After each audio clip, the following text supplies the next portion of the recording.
Mesdames et messieurs, je vous prie de bien vouloir prendre place.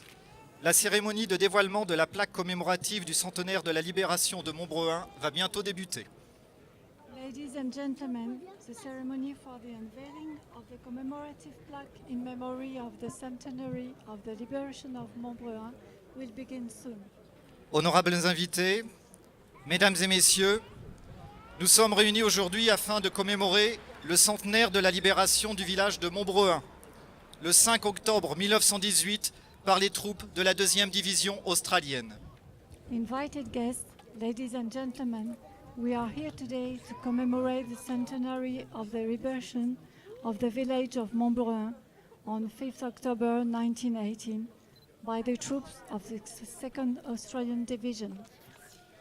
Une plaque commémorative, donation de la Fondation du Ruban Bleu, l'association du souvenir de la police de l'État du Victoria, où sont gravés les noms des soldats morts pendant les combats ou de leurs blessures, ainsi que le nom du lieutenant Georges Ingram, décoré à la suite pour sa bravoure pendant cette bataille de la Croix de Victoria, la plus haute distinction militaire de l'armée britannique pendant la Première Guerre mondiale, va être dévoilée. Today, we will unveil a commemorative plaque in memory of the centenary of the liberation of Montbrehain. The plaque is donated by the Blue Ribbon Foundation and is engraved with the name of the Australian soldiers who died during the fighting or of their wounds. The plaque is also engraved with the name of Lieutenant Georges Ingram, who was awarding the Victoria Cross for his action during the battle. Nous tenons à remercier particulièrement les familles australiennes de leur présence après un si long voyage. C'est un honneur pour nous de vous accueillir aujourd'hui. We would especially like to thank the Australian families for their presence. It's an honor for us to welcome you today. J'invite maintenant Monsieur Gabriel Dirson, maire de Montbrehain, à prendre la parole. Speech by Mayor of Montbrehain, Mr. Gabriel Dirson. Mesdames et messieurs, tout d'abord, un grand merci à tous d'être venus si nombreux et pour certains de si loin pour vous associer à notre hommage 100 ans, jour pour jour, de la commémoration de la libération de Montbrehain.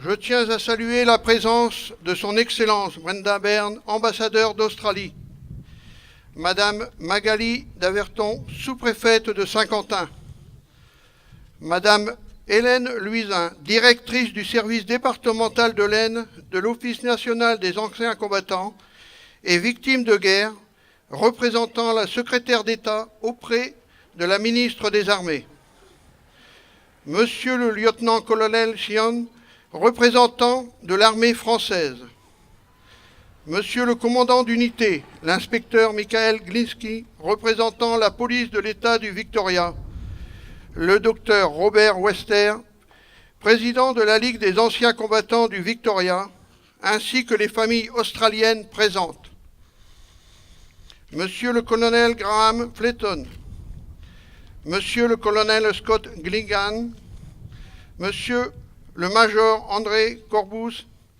Monsieur David Mann, police de Victoria, membre de l'Ordre d'Australie, Monsieur Jean-Louis Bricou, député de l'Aisne, Monsieur Michel Collet, conseiller départemental, Monsieur le commandant de la gendarmerie de Saint-Quentin,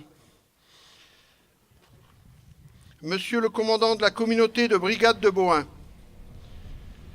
Madame Sabeline Poiré, inspectrice de l'éducation nationale,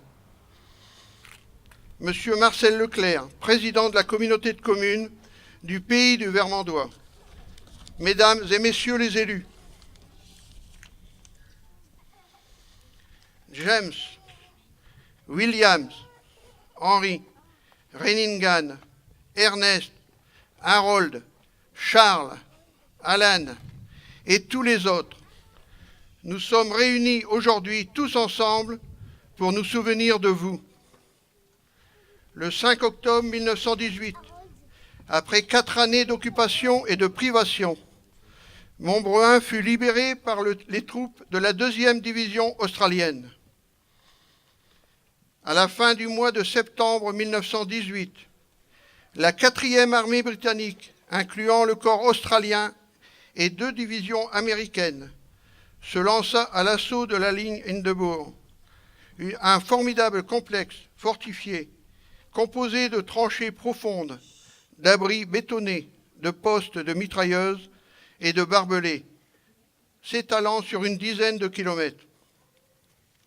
Après 5 jours de combat, l'armée allemande se retranche dans 2 positions en hauteur des villages de Montbrehain et Beaurevoir.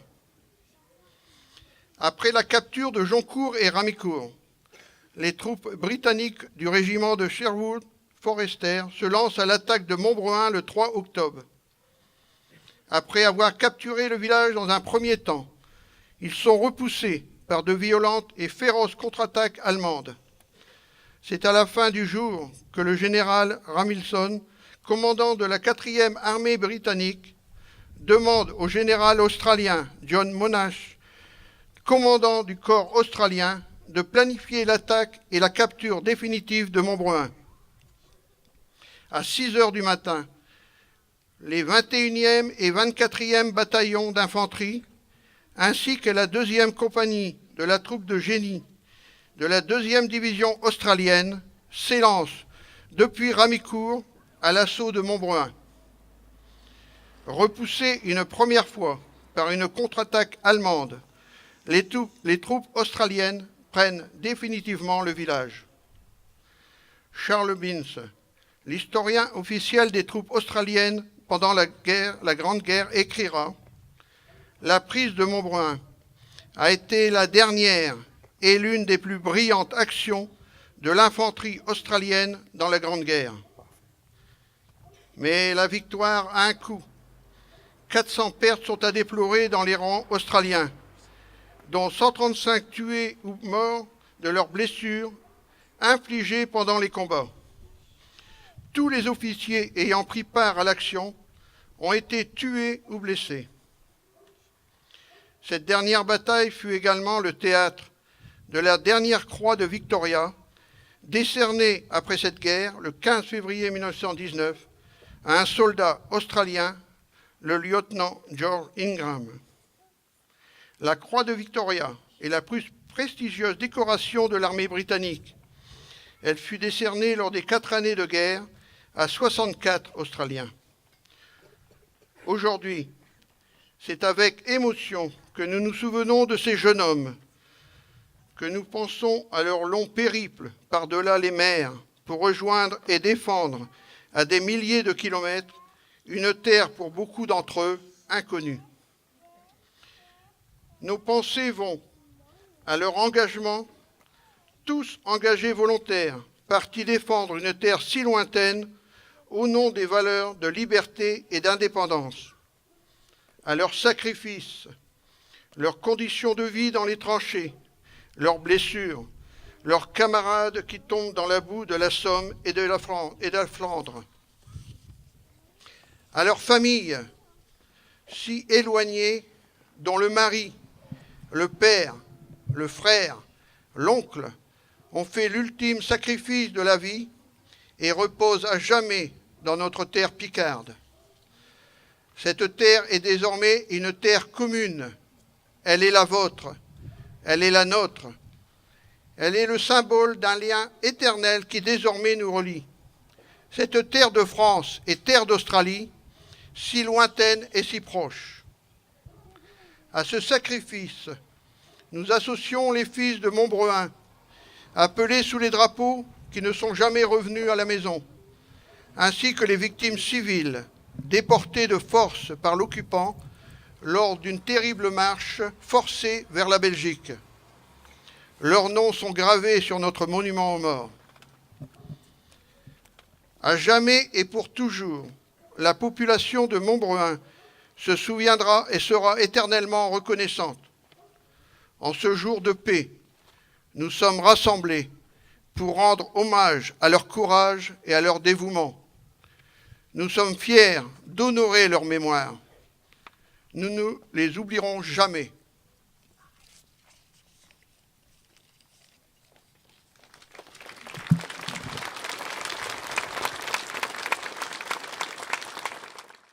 J'invite à présent l'inspecteur Michael Glinsky, représentant de la police de l'État du Victoria. Speech by Inspector Michael Glinsky of the Victorian Police.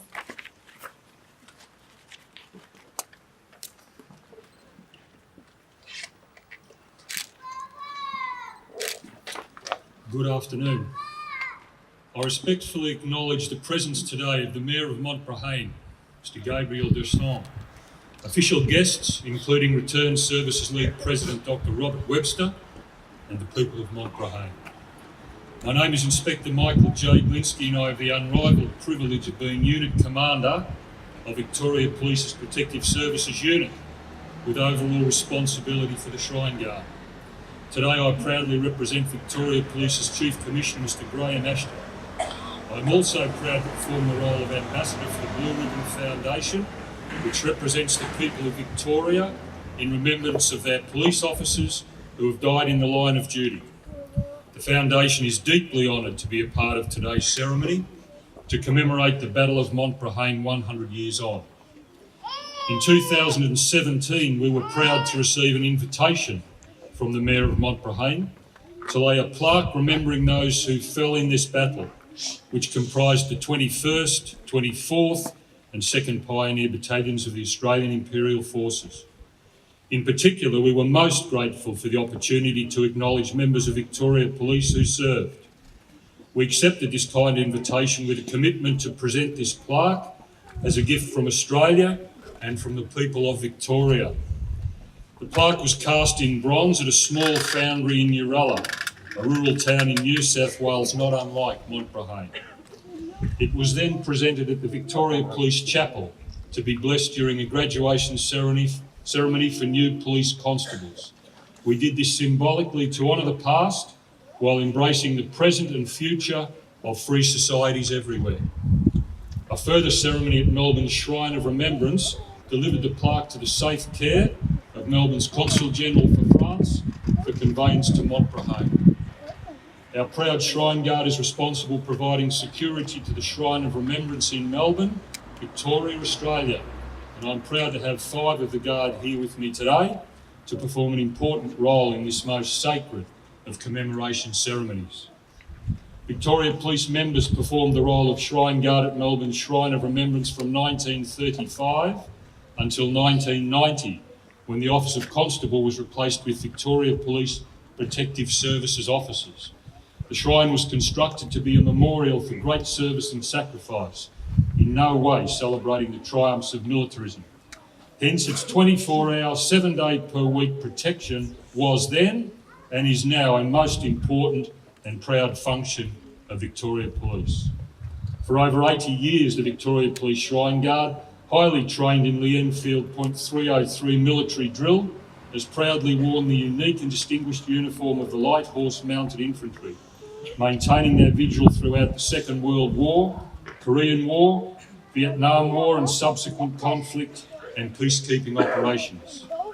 The Shrine Guard is justly proud of its service to the Shrine of Remembrance in protecting this magnificent memorial and the memory of Victorians who have served and in many instances made the ultimate sacrifice in their committed pursuit of peace.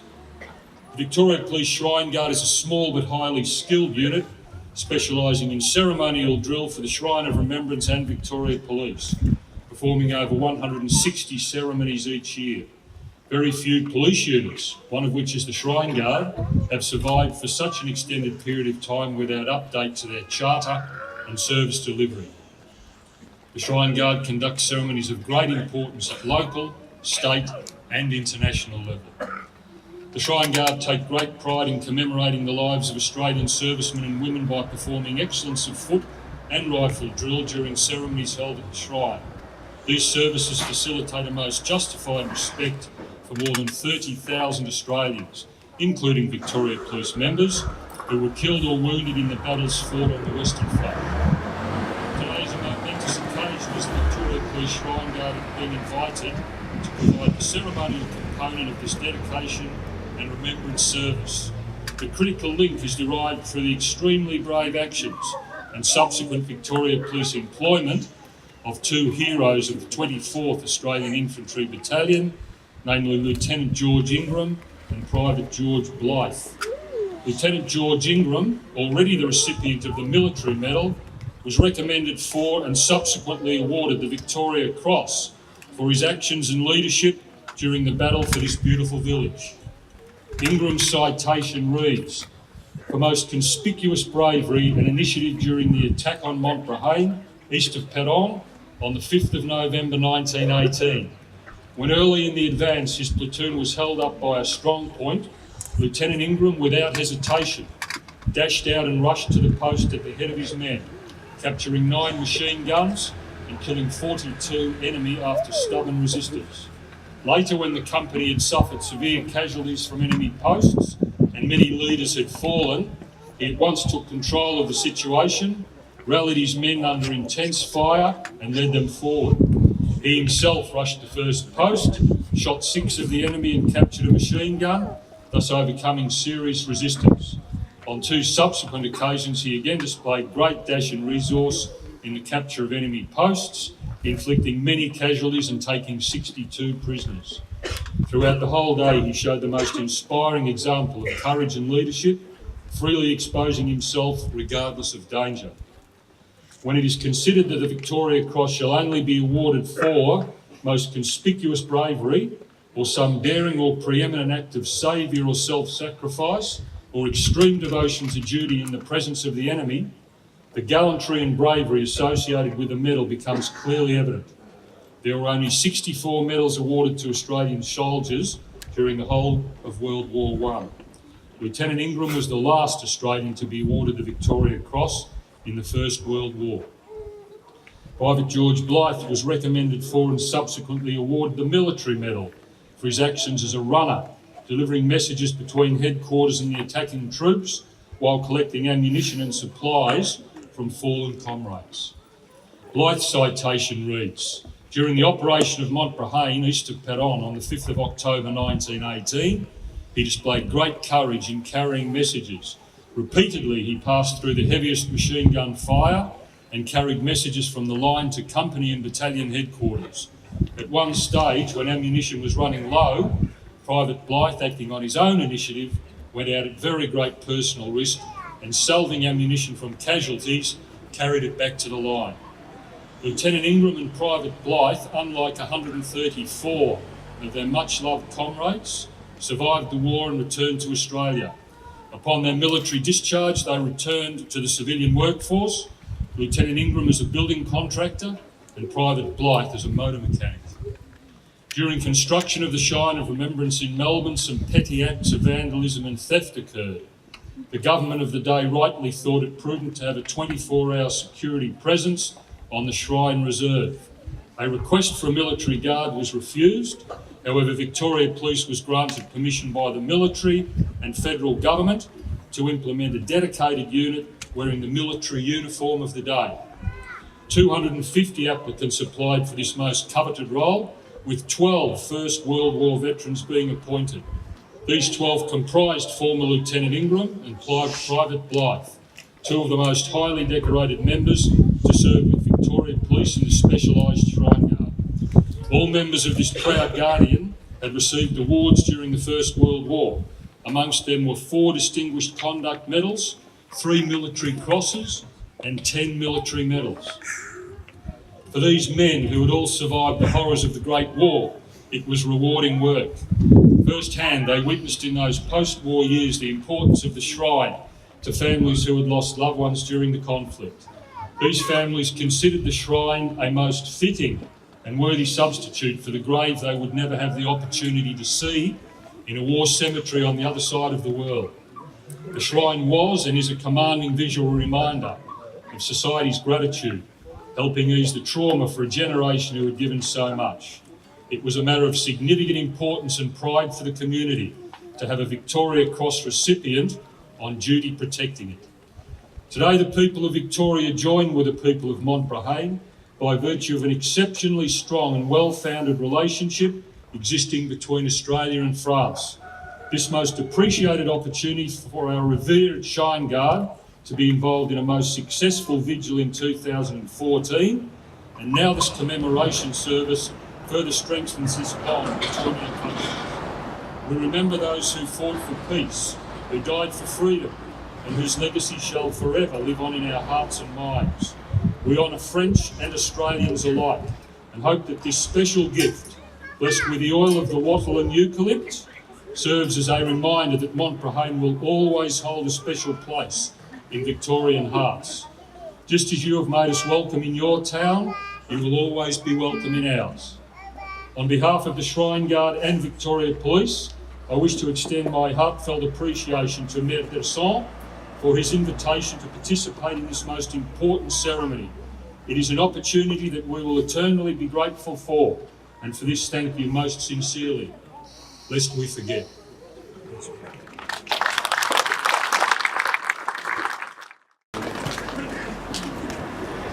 J'invite le docteur Robert Webster, président de la Ligue des anciens combattants de l'État du Victoria. Speech by Dr. Robert Webster, Order of Australian Order, President of the Victorian Return Service League, on behalf of the Blue Ribbon Foundation.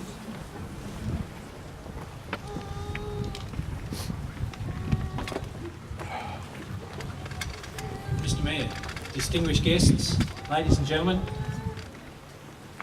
school kids of Montbrehain, great to see you. Good afternoon and thank you for the welcome that I've received in your town today. It is indeed an honour and privilege to be invited to speak here, particularly on this very important occasion. Others have spoken in detail on the Battle of Montbrehain. I'll talk a little bit more about the wider Australian involvement on the Western Front. From 1916 to 1918, 5 Australian divisions, probably totalling nearly 300,000 soldiers, were engaged in France and southern Belgium on the Western Front.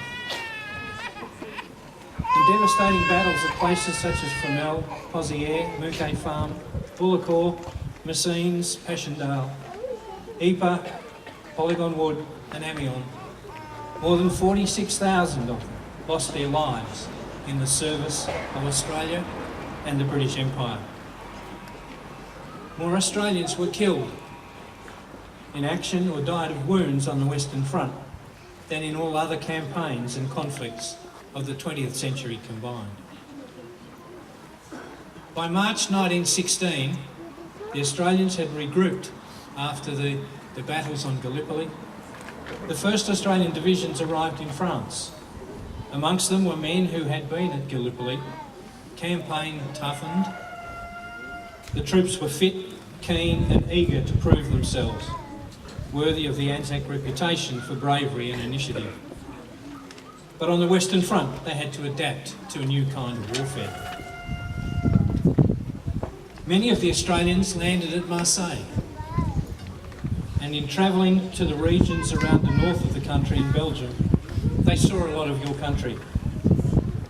The Australians settled into training and gained familiarity with the trenches in the sector and the front around Armentières, called the nursery. Frontline life in the nursery may not have been as intense as the coming battles, but it was the real thing. And the first Victoria Cross, awarded to the Australian Infantry Force, Imperial Force, was awarded to Private John Jackson of the 17th Battalion, the 25th and 26th of June, 1916. The Battle of the Somme commenced in earnest in July 1916, and eventually it became a series of bloody battles that continued for almost 5 months and caused more than 1 million casualties on both sides. My grandfather's brother, my great uncle, was killed near Albert on the 7th of November 1916 and is buried at the Healy Station Cemetery about 2 kilometres southwest of Méricourt-l'Abbé. Small French villages, once of little consequence to Australians, had given their names to tragic battles that were now part of the nation's young history. and so we moved to 1917.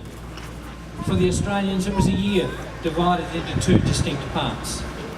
In the first half of the year, the heaviest fighting took place between Bapaume and Bullecourt, and the second part of the year saw Australians in battle in Flanders, near the historic town of Ypres and around Passchendaele.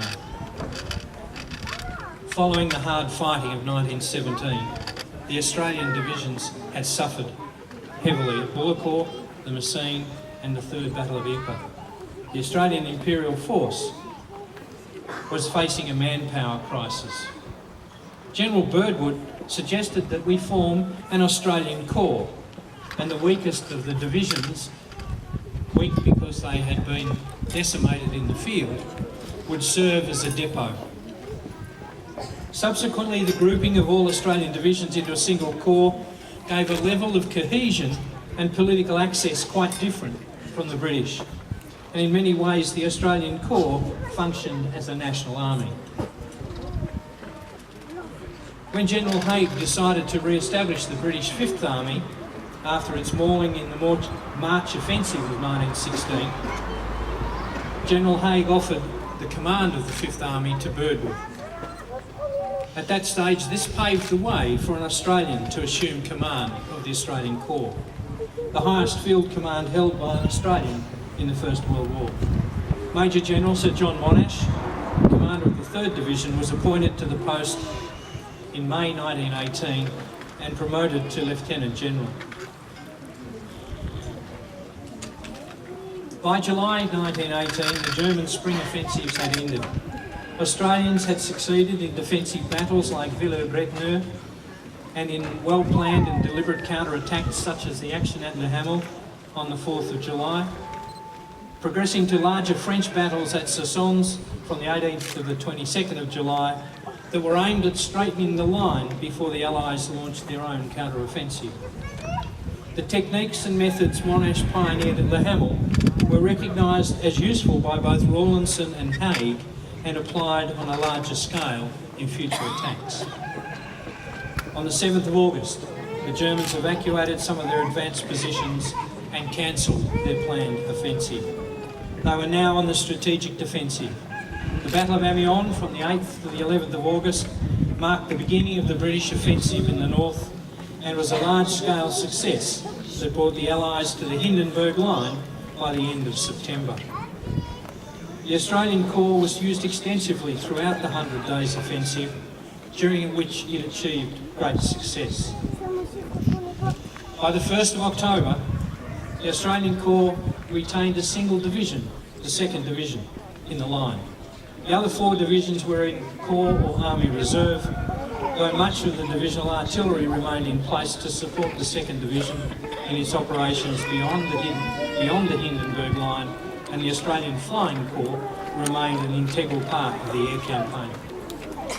As we've heard, battalions of the 2nd Division were in the van for the Battle of Montbrehain. At 6:05 a.m, the Australian troops stepped off onto the battlefield, advancing under a cover of protective barrage. During the course of the battle, we've just heard, the final Australian Victoria Cross of World War I was won by Lieutenant Georges Ingram.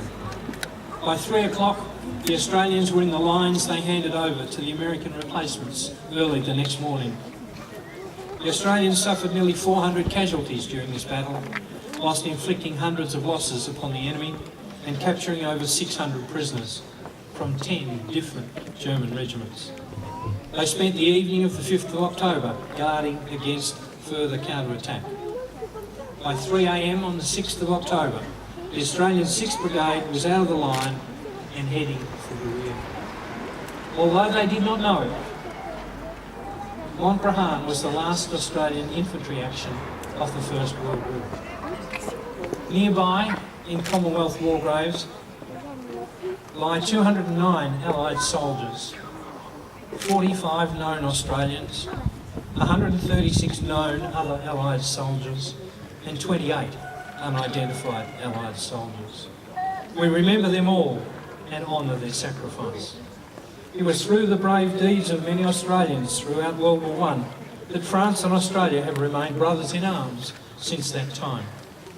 The bonds of friendship formed on the battlefields of France assisted in the development of the Australian character and the relationship between our two countries. Long may it be strong and remain. Lest we forget.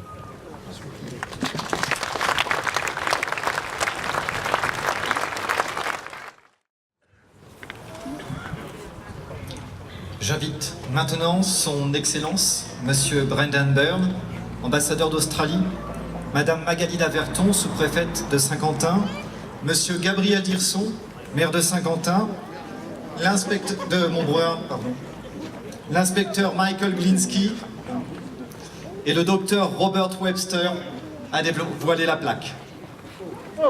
I now invite His Excellency Mr. Brendan Berne, Australian Ambassador to France, Madame Magalie Daverton, sous-préfète of Saint-Quentin, Monsieur Gabriel Dirson, Mayor of Montbrehain, Inspector Michael Glinsky, and Dr. Robert Webster to unveil the plaque.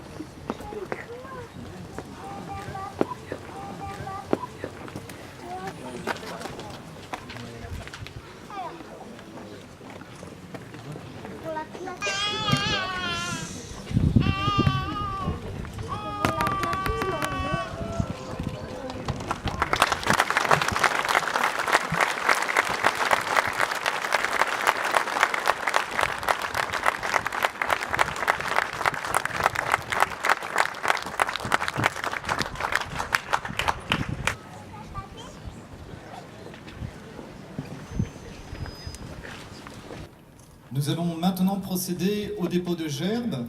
Les invités de la délégation officielle qui ne seront pas appelés individuellement seront invités à déposer leurs gerbes plus tard dans le cimetière. Wreaths will be now read. Members of the official party not called individually by name will be invited to lay their wreaths later at the cemetery. Les gerbes seront déposées dans l'ordre de préséance suivant. Wreaths will be laid in the following order. Au nom du gouvernement et du peuple australien, Son Excellence Monsieur Brendan Berne, ambassadeur d'Australie en France. His Excellency Mr. Brendan Berne, Australian Ambassador to France, on behalf of the government and the people of Australia.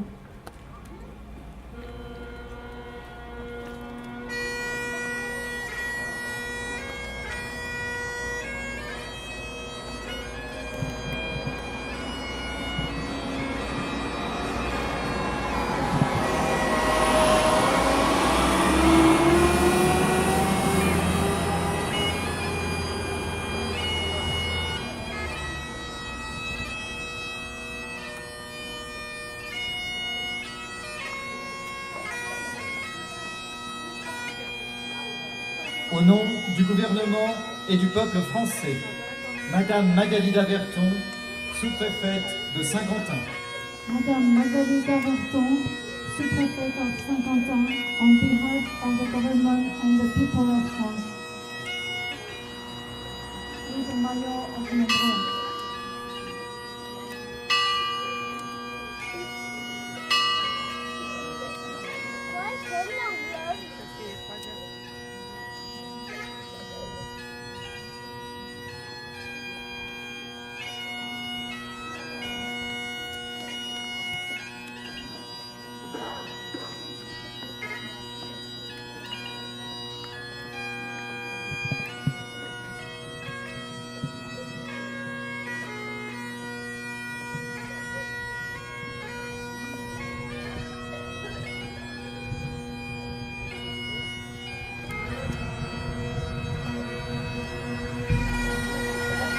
Au nom de la police de l'État du Victoria, l'inspecteur Michael Glinsky, au nom de la Ligue des anciens combattants de l'État du Victoria et la Blue Ribbon Foundation, Dr. Robert Webster. Inspector Michael Glinsky on behalf of the Victorian Police and Dr. Robert Webster as an Australian member on behalf of the Victorian Research Service Group and the Blue Ribbon Foundation.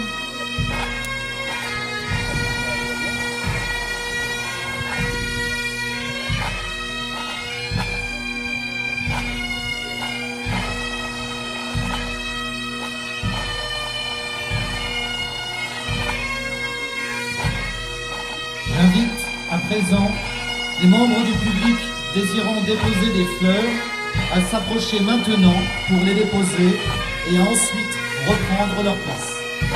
I invite members of the public wishing to give a wreath or a tribute to move forward now and then return to your place.